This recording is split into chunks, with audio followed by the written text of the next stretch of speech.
Halo semuanya, sawadee-krab, selamat datang kembali di segmen analisa dan kembali kita update terkait dengan perkembangan terbaru mengenai kasus dari Teng Monida. Dan saat ini Kejaksaan Thailand sedang menanti pemaparan tandingan yang akan dilakukan oleh Mr. Acharya Ruang Ratanapong yang rencananya akan dilaksanakan di 9 Mei 2022 nanti. Ini adalah bagian yang penting. Ada sejumlah update yang akan aku bahas untuk hari ini. Langsung aja, yang pertama adalah mengenai Gatik ya. Kalian masih ingat di video terakhir kemarin pada saat aku update mengenai berita Teng Monida, di situ dikatakan bahwa Gatik sudah memberikan tuntutan dan juga mengajukannya ke kepolisian Nonthaburi untuk pengacara T, karena pengacara T dinilai menurut Gatik adalah telah melakukan banyak fitnah dan juga merusak reputasi baiknya. Dan Kunte pun menyambutnya di hari yang sama, langsung juga dia menyampaikan tuntutan kembali.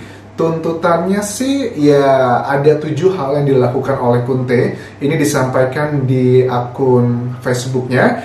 Jadi gini, justru dia bilang gini bahwa saya justru sangat bahagia kenapa Gatik melakukan tuntutan ini, karena ada alasan saya untuk mempertanyakan 7 hal ini. Jadi kan tuntutan yang dilakukan oleh Gatik ke Kunte adalah karena fitnah. Jadi kalau memang fitnah, ya harus dibuktikan apakah itu fitnah atau tidak. Pertama, menurut Kunte adalah kalau begitu tolong diberikan data-data, bukti-bukti percakapan di handphone, line, dan orang-orang yang terlibat. Jadi ini belum didapatkan dari penyidik Nonthaburi dengan berbagai macam alasan. Kalau memang itu fitnah, ya udah tunjukkan mana yang saya salah, mana yang saya fitnah. Itu yang pertama. Yang kedua, Kunte juga meminta bukti-bukti mengenai foto-foto di mobile phone dan setiap orang yang ada di speedboat tersebut. Itu mana? Kalau memang saya fitnah, ya ditunjukkan aja. Yang ketiga adalah bukti-bukti finances atau laporan keuangan dari setiap orang yang berada di speedboat tersebut.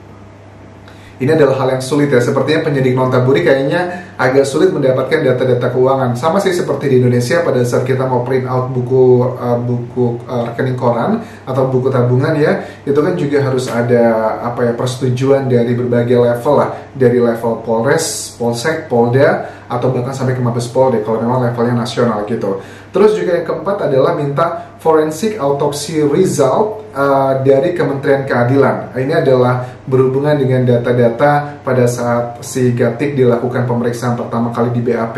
Itu kemana data-datanya? Boleh nggak saya lihat? Jadi saya bisa tahu mana yang fitnah, mana yang beneran. Itu adalah pernyataan yang keempat.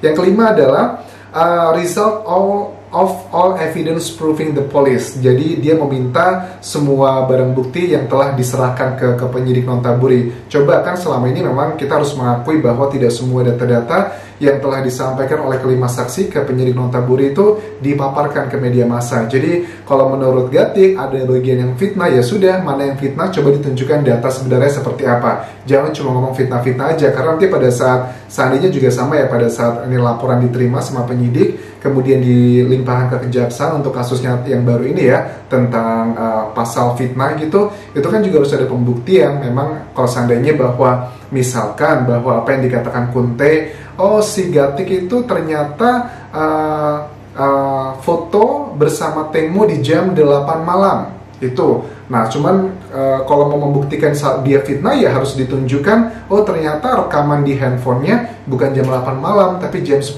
malam. Nah itu adalah intinya bagi kenapa kok si Mr. Kunte ya meminta data-data ini. Terus yang keenam juga requesting all police investigation sent to the prosecutor. Jadi meminta semua berkas dan juga data-data yang sudah dikirim ke kejaksaan. Ini kan menarik ya, karena pada saat pemaparan kemarin pun ada yang sudah diakui bahwa foto pembanding Teng Monida aja itu diambil dari Google. Makanya saya ingin melihat secara utuh. Jadi karena mereka bukanlah official penyidik, jadi nggak bisa mendapatkan data secara utuh. Dan yang selama ini kalian dengar dan juga lihat di berita itu adalah hasil investigasi independen dari Kunte sendiri. Yang ketujuh, requesting evidence of speedboat registration. Oke, Jadi beneran mau melihat tentang registrasi speedboat dari Tank Monida di malam kejadian itu, apakah benar itu beneran telat ataukah itu sama. Ini indikasinya sih selain itu sama telat atau tidak, indikasinya juga apakah ini sama gitu, karena kan sampai sekarang juga isu mengenai bahwa speedboat yang disita penyidik Nonthaburi adalah yang berbeda dengan yang dipakai Temmo itu masih cukup kencang teman-teman. Itu adalah ketujuh hal yang diminta oleh Kunte untuk Gatik kalau memang dia ingin menang pasal fitnah yang diklaim bahwa itu dilakukan oleh Kunte. Terus yang kedua adalah mengenai Mr. Acharya Ruang Ratanapong. Jadi penyidik Nonthaburi pun kemarin secara resmi, hari ini ya, secara resmi itu sudah mengajukan tuntutan ke Mr. Acharya atau Mr. Genius.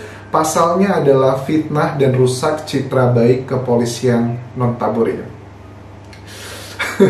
Jadi kalian bisa lihat ya orang-orang yang vokal, Mr. Acharya, Kunte, mungkin juga Dr. Pontip, nggak tahu Dr. Pontip apakah akan dituntut. Kalau sampai setelah aku belum ada orang yang melakukan tuntutan untuk Dr. Pontip yang merupakan ahli forensik di Thailand. Tapi untuk dua orang ini, Acharya dan juga Kunte, sudah jelas. Nah ini penyidik Nonthaburi menyatakan bahwa tuduhan yang dialamatkan ke penyidik Nonthaburi oleh Mr. Acharya bahwa penyidik salah kumpulkan bukti dinilai sangat menyinggung dan merusak citra polisi.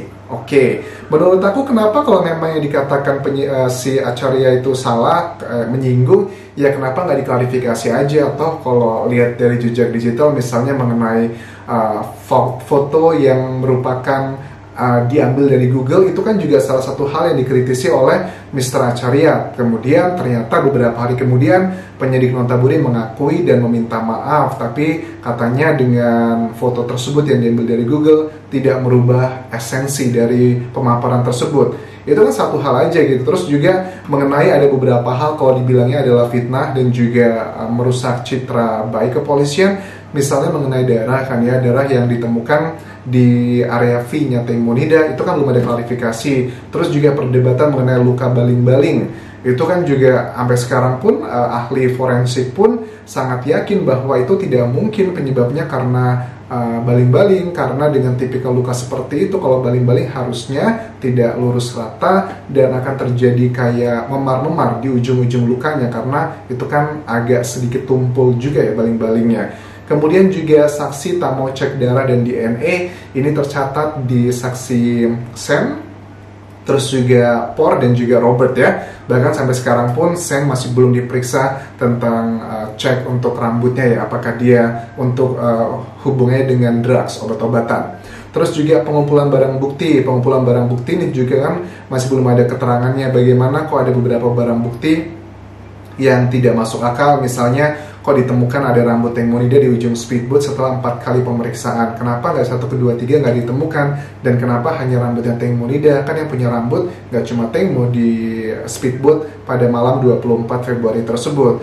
Kemudian perdebatan bayangan di ujung speedboat. Ini juga perdebatan ini kan secara logika dan juga ilmiah mereka masing-masing kan sudah memiliki tim ahli di bidang cahaya dan juga bayangan. Sama-sama ada beberapa perbedaan, misalnya kayak tak ada bayangan yang mengindikasikan bahwa si Sen itu duduk atau jongkok dan dipegang oleh Tank Monida.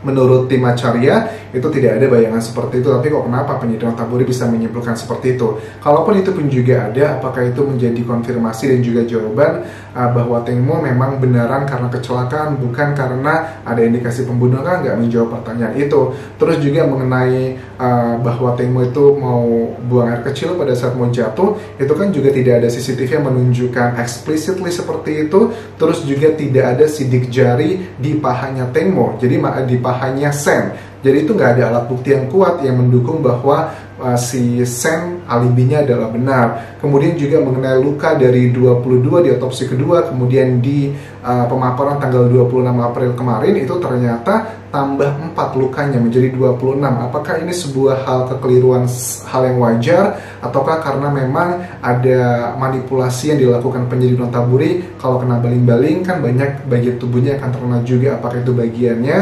Terus juga netizen, aku melihat dari komentar di internet ya, mereka sangat khawatir dengan keselamatan Kunte dan juga Kun Acharya.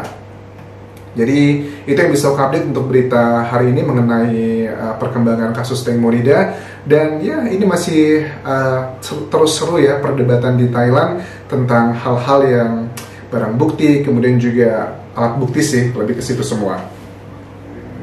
Oke, thank you very much for watching this video teman-teman. Sampai ketemu lagi di video berikutnya. Tinggalkan like kalian, tinggalkan komen juga. Itu adalah support nyata kalian untuk mendukung channel ini. Dan juga subscribe channel YouTube ini. Dan selamat menikmati liburan lebaran ya. Dan aku rasa itu aja. Sampai ketemu lagi di video berikutnya. Kapun kerap semuanya. Bye-bye.